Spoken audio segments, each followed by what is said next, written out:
The idea that there is a disease that almost gives you a kiss before it takes everything away.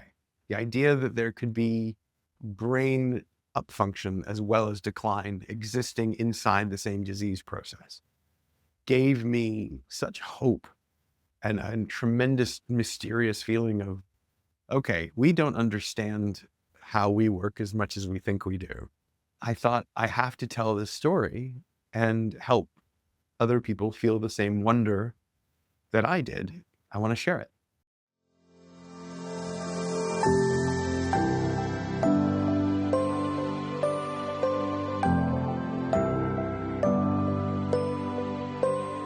Welcome to the season finale of The Age of Aging, a show about living well with an aging brain, produced by the Penn Memory Center in the Michael Nadoff Communications Hub. I'm Terrence Casey, and my co-host Jake Johnson will be with us in just a minute. But first, I wanted to thank you for being a listener this season. We're going on a little bit of a break, but the show will be back in February, and we may have some bonus content pop up before then. In the meantime, if you have any story suggestions or feedback, we'd love to hear from you, and our contact information is in the show notes. But for our season finale today, we thought we'd try something a little bit different from what you're used to. But first, a word from our sponsor. Understanding longevity can better prepare individuals to make thoughtful decisions not only about their finances, but about their health and lifestyle too. Matching lifespan with healthspan and pairing both with financial readiness has become a defining challenge. The TIAA Institute wants to help build longevity literacy to better support outcomes for all. Hey, Terrence, how's it going? Hey, Jake, welcome to the season finale. Yeah, I can't believe it. I can't believe we're at the season finale. It feels like we just started this podcast like a month ago, and we're already at a season 4 finale. So thank you to everybody that's been listening so far. The audience is continuing to grow, and it's been really, really great to see. So here's to more Age of Aging in 2026. Okay, Terrence, I want to try something a little bit different this episode, where I'm going to tell you a story and you can interrupt whenever you want if you have any questions, but I'm just going to go through and tell you a story. Does that sound okay with you? That sounds great. I love story time, and I have no trouble interrupting if I need to. All right. Okay, good. I'm glad. So first, I'm going to play you something.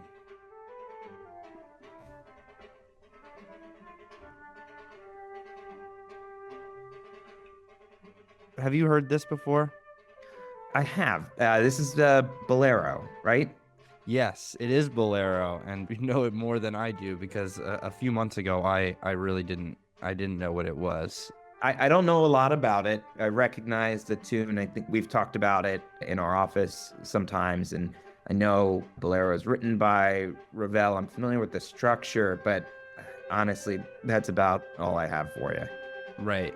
Yeah, so you're right. This is Bolero, and it's written by French composer Maurice Ravel. Just a little backstory on it. He wrote the piece in 1928, and it's considered one of his most famous compositions. And when I first heard it, it sounded a bit familiar. I don't really listen to classical music, but our executive producer, who's been on the podcast many times, Dr. Jason Karlowish, he very much is a student of classical music, and he came into our editorial team a few months back and asked this same question of whether or not I knew this song Bolero, and whether or not I knew Maurice Ravel, which I obviously didn't. Yeah, it's funny because listeners of the show are probably wondering why on earth we talk about Bolero at a meeting at an Alzheimer's disease research center, but honestly, it's not that unusual for our team to be distracted by the arts. No, yeah, not. I mean, if you've listened to the podcast, you know how many episodes we do about art or incorporate some kind of art.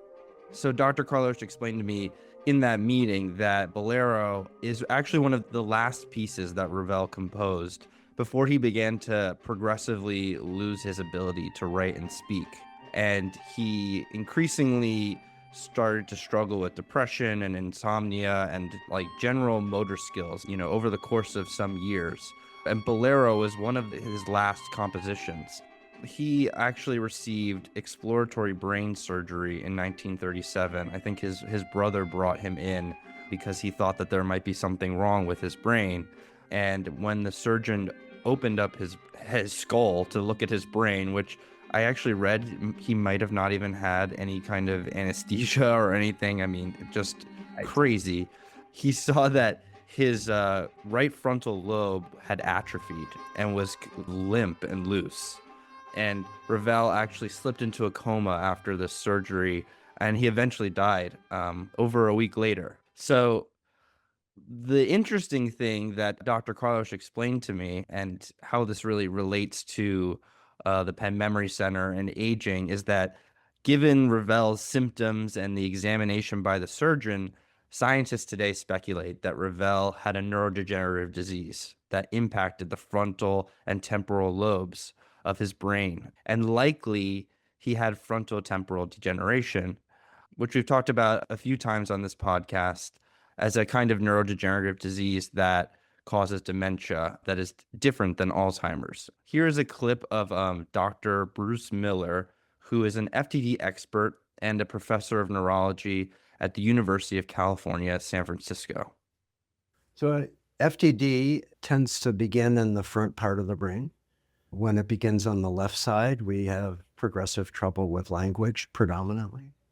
When it's more bilateral, we tend to have massive changes in social behavior, loss of empathy, disinhibition, antisocial behaviors, apathy. So FTD begins as a behavioral disorder. We have research criteria for FTD, and unlike anything that you typically see in early Alzheimer's disease, disinhibition, loss of empathy for others, repetitive compulsive behavior sometimes leads to visual creativity, but not always. So Bolero is very unique in his compositions in that it is very repetitive. It has this kind of repeating rhythmic pattern. I think there's a few melodies that kind of come and go. The orchestra starts to slowly come in throughout the piece until it's crescendoing, but it has this similar repetition throughout the whole thing. So experts like Dr. Miller speculate that Ravel crafted Bolero at the very beginning stages of developing FTD, because FTD, one of the symptoms, as he explained, is that people take part in these kind of repetitive behaviors. There's actually a story, who knows if it's actually a real story, but at the premiere of Bolero in Paris, a woman supposedly yelled out from the crowd that Ravel was mad. And Ravel, after hearing that she said that she understood the piece. Oh, so you mean mad like he had gone crazy? Yes, like he had gone mad. Exactly. Yes. So there's this idea that Ravel knew that something was happening to his brain, and that Bolero was almost an example of something changing in his brain. So Dr. Miller said something else that I thought was super fascinating about FTD, which is that because FTD atrophies the front part of your brain, the back part of your brain actually upticks in activity to compensate. When circuits in the front of the brain turn down, circuits in the back of the brain turn up. Doesn't mean everyone becomes a brilliant artist, but I think this increase in visual curiosity, sometimes doing things that are visual, whether it's fixing a garden in a beautiful way or even painting, are more likely to occur in people with frontotemporal dementia. So wait, just to be clear, so you're saying that we're talking about neurodegeneration here. The brain is literally falling apart up in the front, but by doing so can make someone more creative? Yes, yeah, exactly. So he was basically explaining that people will start to become more creative and take up more creative pursuits in the early stages of FTD. And so this is where the story kind of takes a turn, because one of the patients that Dr. Miller had was a cell biologist named Ann Adams. And Adams ended her career as a cell biologist, and began fully pursuing painting, which before was just a hobby, right at the start of her development of FTD.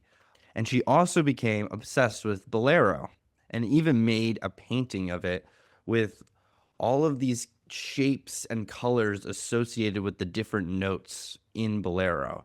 This sounds so familiar. I think I had heard this story before. Was it on Radiolab? Yeah, yes, Radiolab, yeah. So, yeah, I actually hadn't heard this story, even though Radiolab is probably my favorite podcast of all time. Oh, it's But an old they, story, right? yeah, it's an old story. So they did an episode on the connection between Maurice Ravel and Anne Adams called Unraveling Bolero. And they actually interviewed Dr. Bruce Miller about this. And it was this story that playwright and actor Jake Broder heard on the radio while driving one day in his car. And I listened to it, and I had one of those public radio driveway moments where I couldn't get out of the car until it was over. And I heard about how Anne Adams and Ravel had the same disease, and they created both the symphony and the painting at the same point in the disease. And they created it because of the disease, not in spite of it, before they both declined. And the idea that there is a disease that almost gives you a kiss before it takes everything away. The idea that there could be brain upfunction as well as decline existing inside the same disease process gave me such hope and a tremendous mysterious feeling of, okay, we don't understand how we work as much as we think we do. I thought, I have to tell this story and help other people feel the same wonder that I did. I want to share it. I really like what he said there of the disease sort of giving you a kiss before it takes everything away. We don't like to romanticize disease here at the Age of Aging or at the Penn Memory Center, but certainly there are some moments of light, and it's seeing the appreciation of art created over the course of disease could be some of that light there. I love the way he describes that too. And so when Dr. Karlowish actually came into that meeting and was describing Bolero and Maurice Ravel to me, he had received an invitation to the premiere of Jake Broder's new play titled Unraveled in Los Angeles. And he said he wasn't able to go, but he wanted me to go instead. Your first work trip, right? Yep, my first work trip ever. I was shocked, honestly, when he said that, but I was like, okay, I'll go to Los Angeles. You don't have to you don't have to Twist my force me. arm. Yeah, exactly. I want to hear all about Los Angeles, except maybe not the weather. It's quite cold in Philadelphia right now, but it feels like this is the right time to take a quick break to hear from our second sponsor. Caring for an aging loved one isn't easy, but you don't have to do it alone. At Rolfkoff Law Group, we guide families throughout New Jersey and Pennsylvania along every stage of your aging journey. Our team of elder care attorneys, care coordinators, public benefit specialists, and elder care advocates ensure your loved one's well-being and your peace of mind. Rolfkoff Law Group, your partner in elder care advocacy and senior care planning every step of the way. Visit rothkofflaw.com for more information. That's ROTHKOFFLAW.com. All right, so where were we? You were about to hop aboard a plane and head west for beautiful skies and warm air, right? Yes, exactly. Fast forward a month or two. I'm in LA. I've convinced my girlfriend to come with me, which was great. We got some dinner. We're heading to the premiere, which was at the Wallace Annenberg Performing Arts Center in Beverly Hills. I was feeling very fancy. I was on my first ever work trip, which was very fun. I felt like a different person. Now, something that was super cool about this premiere was that it was actually an entire weekend full of events, and they were calling it the Brain Health Festival. So there were art and movement workshops. I think Dr. Miller had a grand rounds during the weekend at some point. And then another element was the lobby of the theater for the premiere was filled first with Anne Adams' original paintings. So there was an area that you could walk through and actually see her paintings that she did, and the one that she did for Bolero. And she did a lot of paintings over the course of having FTD, and they're really beautiful and fascinating. And you can see the kind of little repetitions that she was just meticulously doing in all of her paintings. And then the rest of the space was dedicated to resources about dementia and FTD and these interactive activities that helped people understand what it's actually like to live with FTD and dementia. And all of these activities were run by the For Their Thoughts Foundation. And I was actually able to speak with their founder, Betsy Hall. My name is Betsy Hall, the founding executive director for Their Thoughts Foundation. So we have two approaches. We have a Care for the Caregivers Relief Program, where we offer no strings attached financial relief grants to families going through this right now, and a personalized roadmap. And then the other is getting out in the community and empathy-driven interactive education. And so we have here at UnRavelled the interactive lobby, where you can get an inside out experience of what it's like to have dementia. Because if you can understand it and feel it, then that can help you care better, have better quality time with your loved one or your patient. Yeah, so Betsy Hall's For Their Thoughts Foundation, really cool organization. My girlfriend and I, we were doing some of these activities. One of them was like you put on these special, like really chunky gloves and try and zip up like a regular zipper on like a coat or your pants. And it's super difficult. And you can really feel how frustrating it is to do this very ordinary daily task. And then there was someone at each station that was a part of the organization, and each person usually had a personal experience with a person with FTD. Janet and I talked to a man named Arnie, whose wife had FTD, and it was really just touching to hear his story and have these experiences that kind of show what it's like to have FTD and dementia right before going into this play that's all about FTD. So this is the playwright again, Jake Broder, talking about the inspiration for the Brain Health Festival surrounding the premiere. Art that tries to teach you things, on the whole, stinks. It's really hard to do that well.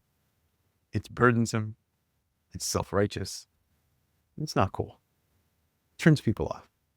And yet, there is a profound need for education, for awareness, for reducing stigma, for supporting the community, and for medical education.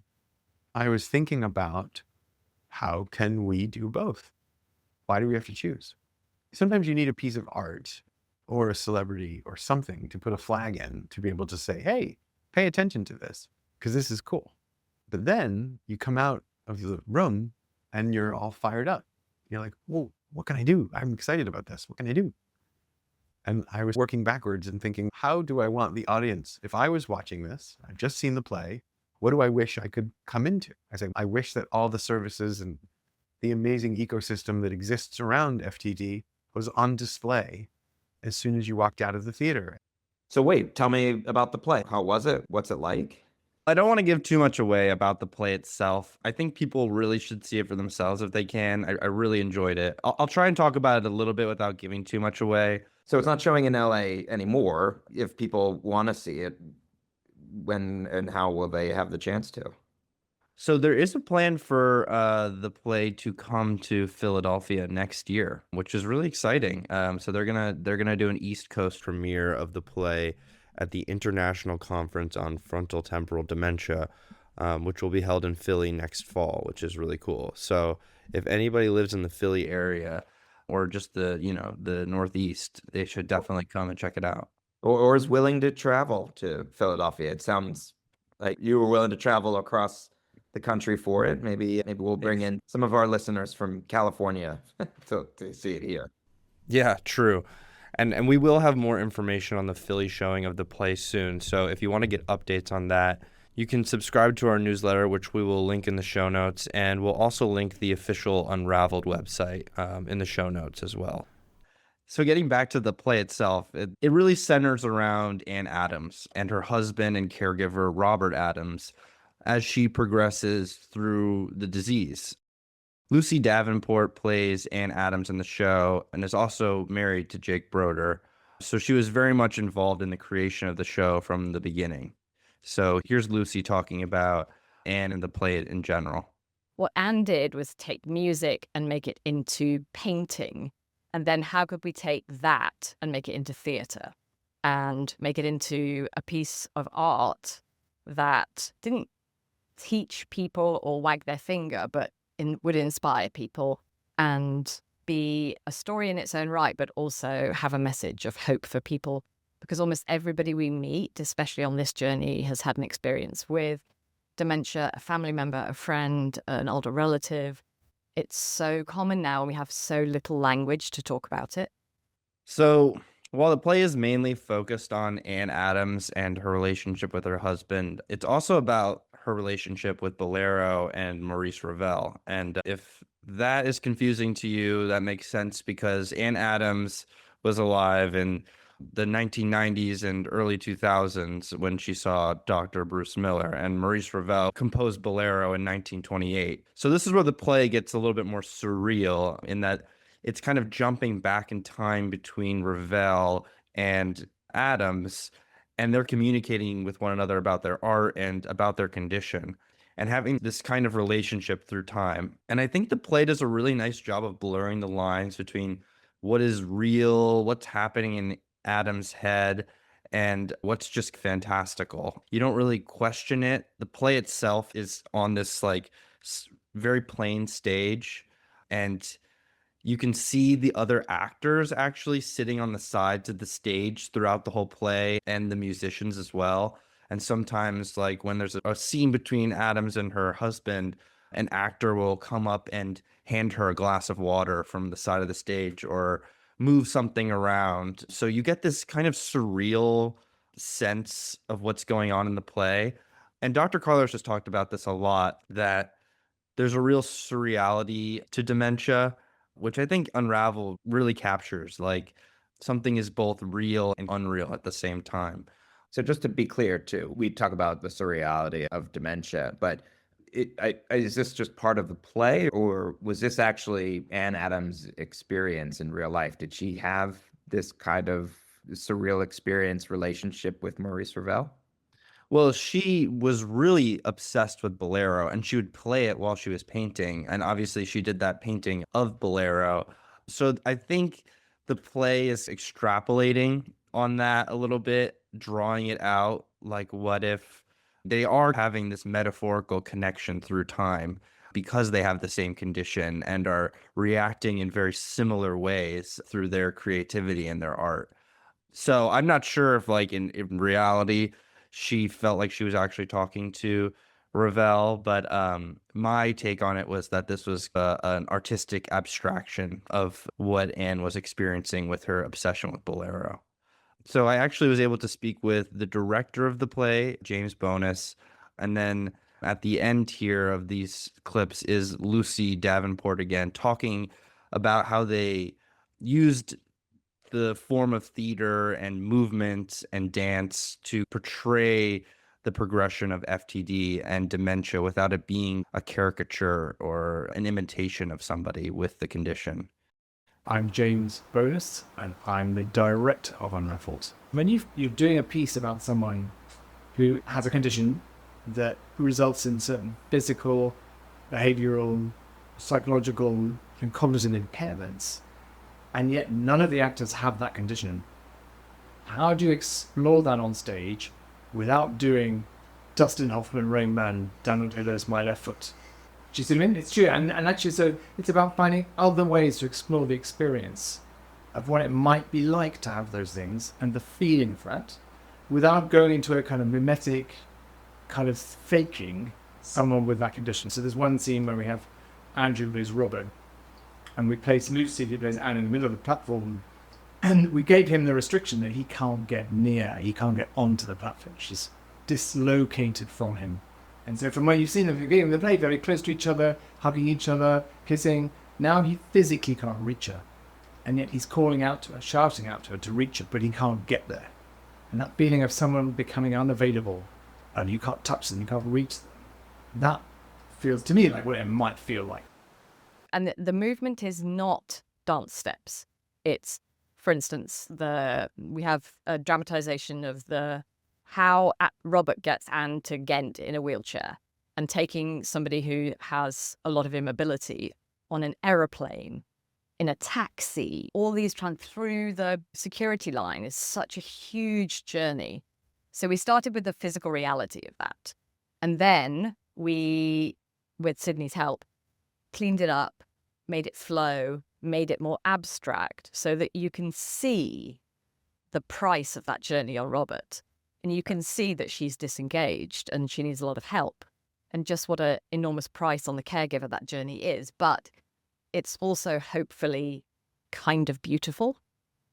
So, Jake, did you talk to these people before you saw the play, or was this after? Yeah, so this was actually the day after I went to the premiere. Okay. So you had already seen the play. What was it like from the audience perspective, seeing this silent language on display? Was that something you thought about or recognized while it was happening? Yeah, definitely. It's very clear in the play that there is a certain choreography, a certain way that the actors are moving that is, again, I don't want to just keep overusing the word surreal, but it's very abstract. They're not moving like a regular person would move throughout the stage. It feels like the play itself is kind of unraveling as it's going on and becoming more and more confusing and abstract. And it sounds like this play, I thought this was a play about the lived experience of two different patients living with the shared disease, but it sounds like the play is actually largely about the caregiving experience. Yeah, and that was something I was really happy to see represented in the play, and it's done really well. I want to highlight this character of Robert Adams, who's played by Andrew Borba. He really felt like the heart and soul of the play to me. He's kind of the person that the audience is seeing the play through. Like, Anne is the main character, clearly, but she's inaccessible, and that's a huge part of the play, especially by the end of it. You really feel like Robert Adams because he just can't reach her anymore. But it also really portrays like this love that he has for her. He has so much warmth and affection for her, but also so much frustration and exhaustion by the end that you really feel for him. Another actor that did such a great job in the play is Leo Marks, and he plays Ravel. And when I spoke to him the next day, he really touched on another element of the play that I thought was super interesting, and a question that kind of runs throughout the whole play as you're watching. So I'll play that right now. Is this me? I mean, Anne asks if I'm degenerating, if I'm literally losing parts of myself and my behavior is changing as a result of that, is that me? And I think that's just a fascinating question, even outside of pathology. If your brain is changing and it's making you have a harder time remember or come up with words, or if your brain is changing and it's turning you into this brilliant visual artist, is that you? If that's not you, what the heck was you in the first place, since you... What is determined? What is self? What is free will? What is creativity? These are irreducibly fascinating, complex questions that I think the play kind of puts right in front of you. Just to add one more question on to that litany from Leo Marx there. All of this sounds like exactly the concept we talk about in our clinic and in our editorial meetings so often of what's it like to be you. I'm thinking about our episode, What's It Like to Be Dan, about the interview with Dan Gibbs. And I think this definition of self and one's identity and how it changes over time, it sounds like that's the secondary theme of the show here. We could have called this episode, What's It Like to Be Anne Adams, or What's It Like to Be Maurice Ravel? Yeah, no, it is so true. And I do think that throughout this podcast, a lot of the efforts, I think, of this podcast has been trying to understand what is it like to be somebody living with dementia, or what is it like to be someone caring for someone with dementia. And you can get close, and at the end of the day, you'll never fully understand what it is like to be someone else. And I think that Marx really touches on one of my big takeaways from the play and from the whole weekend, honestly, which is really that there is no set sense of who we are, that we're constantly changing. I've come to feel that about myself, that there is this idea of me, but I'm really changing all the time. And I think Anne Adams and Maurice Ravel are these extreme versions of it due to FTD, but they do show that we don't necessarily have to mark change in individuals as good or bad. Like, we don't have to judge them. They're just different. And in Anne Adams' case and Maurice Ravel's case, they developed a new kind of creativity. Their art changed. What they were interested in changed. And obviously, it's very tragic to get a disease like FTD, but it also can be something that has its own beauty to it. The last clip I want to play in this story is of Tracy Lay. She's another actor in the play. She plays two characters, actually, Ida and Carol, in the play. So she was, I think, the last interview I did the day after I had seen the play. They were going to perform the play again that night. And so this is like right before she's about to go on stage. She said that her mother was in the crowd. She had just come from one of the workshops, her mother, and her brother was there as well. But her mother, at the beginning of the audition process, was diagnosed with Alzheimer's disease. And so she was attending the premiere and actually has Alzheimer's disease, is experiencing dementia, and was utilizing these workshops that were in place for the weekend. And so it was this incredible coincidence, that she was really connecting to the play, and everything felt very close to home for her. And she shared a similar sentiment to Leo Marks that she took away from going to one of the workshops. I'm going to talk about one of the things that was mentioned in the workshop I just came out of. The idea that the brain remains plastic. Like, for so long, everyone was like, oh, you hit a certain age and you stop making brain cells and it's downhill from there. But that your brain still keeps trying to find a way. And that if you allow it to, if you do the sorts of things, well, like in this case of the workshop I just came from, movements, or you, like Anne Adams, you allow yourself to dive into the painting, that there are possibilities for your continued growth and development and expression as a human being, even as if it is what you thought it was going to be, or even if it wasn't what you planned. We all age. We all go through sort of different environments and different experiences. But all of this is still part of the process of living and growing. We're all headed to the same end. But how do you embody that journey? Whatever has happened to you, whatever you're going through, how do you live to the fullest in the journey that you're on? Yeah, and I just thought that was a really beautiful sentiment, that we are just continuing to grow and to live, and that while scary and very upsetting to receive a diagnosis of a neurodegenerative disease like FTD, it doesn't mean that life is over and there's an end. I think that was really a great takeaway from the play for me, was just how much Anne was still able to create and do and live this new chapter of her life, even though she had FTD.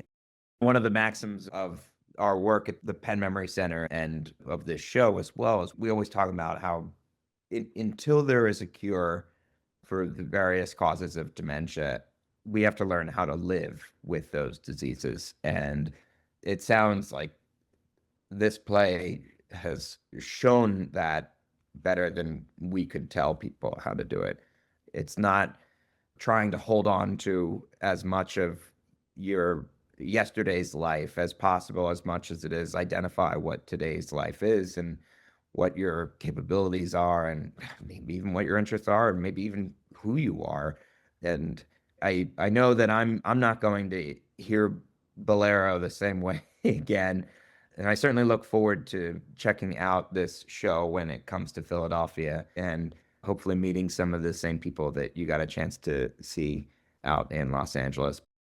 I just want to quickly say thank you to Jake Broder and the whole UnRavelled team for having me out to the premiere. It was such a wonderful event, and they did such a great job with the festival and the whole weekend and giving me all this access to everybody. I interviewed so many. I interviewed the whole cast and they didn't make it into this, but I just wanted to say thank you to everybody. And thanks for making this this show as well. I think it was really cool to talk to people about FTD and science and creativity and how those things intersect through the lens of this play that was created to raise awareness, but also help people connect with the disease and the disease experience. It all just really tied together so nicely. So bravo to that. And thank you to Dr. Karlowish for sending me out to Los Angeles.